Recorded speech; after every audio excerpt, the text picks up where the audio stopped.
unless I have the choice to like be perfect, then I guess I do that. But it was not a thing that was purposeful. It was not a thing that I was doing in order to serve Christ. And not that it had these terrible, awful effects, but the reason for me dating, as I look back, even though I maybe wouldn't have admitted it then, were selfish reasons. There were reasons like I want a girlfriend, or I want to be dating someone. It was all I want. It was not in any way, how can I serve Christ in doing this?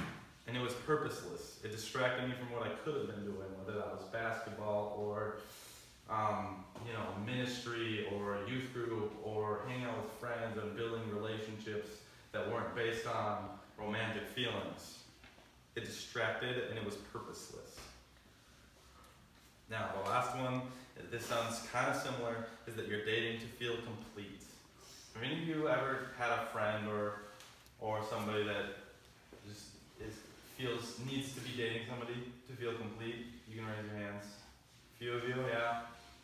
I'll tell you guys a story. There was a person in my grade growing up when we were in about 8th or 9th grade. This girl, she dated a guy for about a week, and then they broke up, and by the next week of school, she was dating another guy, and they dated for about 2 weeks. And then they broke up, and she dated a third guy for about half a week, and then by the end of that week, she was dating the first guy again. It was very sad.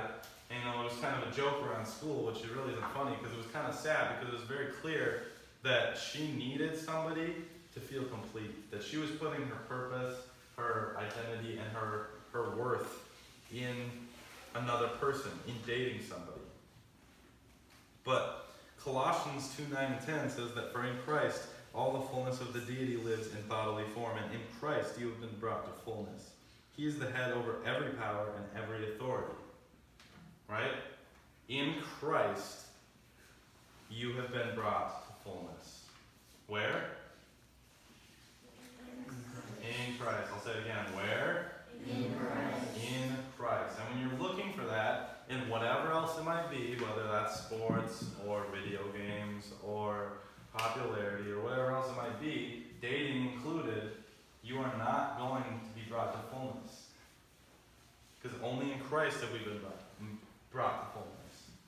Because when you're looking for your fullness, your purpose in these things, and whoever you're dating, what you're saying is essentially my reason for living is this dating. When you are putting your purpose in dating, essentially your reason for living becomes dating this person. And if that gets taken away, if you guys break up, all of a sudden your reason for living doesn't exist. You don't have a reason for living. Let's say you guys don't even break up, you date forever.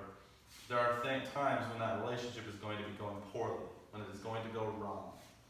When that is going poorly, when that's going wrong, and you guys are fighting, all of a sudden your reason for living is going wrong. Only in Christ can we be made full. If you're looking for that in dating, it's a good sign you're not dating for the right reasons. So what I'm going to do, I'm going to reread all of these in case you missed any and you want to remember them, and then we'll start to close.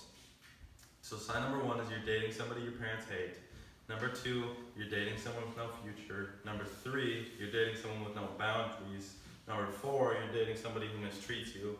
Number 5, you're dating for experience. Or number 6, you're dating to feel complete. And if any of you, if this describes any of you guys or any of the reasons that you think you want to date, I would advise you guys to take a look at yourself, take a look at your approach to dating, and just ask, am I thinking about this the right way? Maybe some of you are in a relationship right now or have been. Look at that and say, was this really the smartest way I could have done that?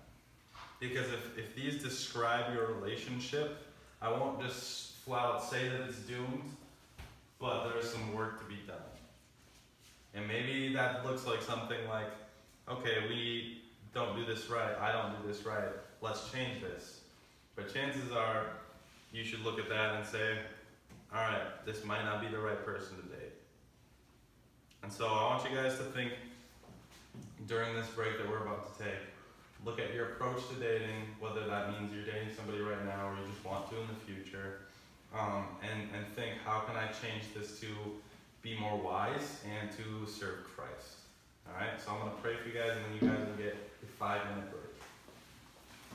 Dear Lord, thank you for these boys and girls that have come here to learn what it means to date for you and date in a healthy manner. I pray that if I'm speaking your word and speaking your truth, which I believe that I am, that they would get something from it, whether that's 1 thing, 8 things, or however many it is, and they would take something from that and put it into practice in their life, God, and that they would be better off because of it. That they would serve you, that they would follow you in all they do, including dating. I pray all these things, Father, in your name. Amen.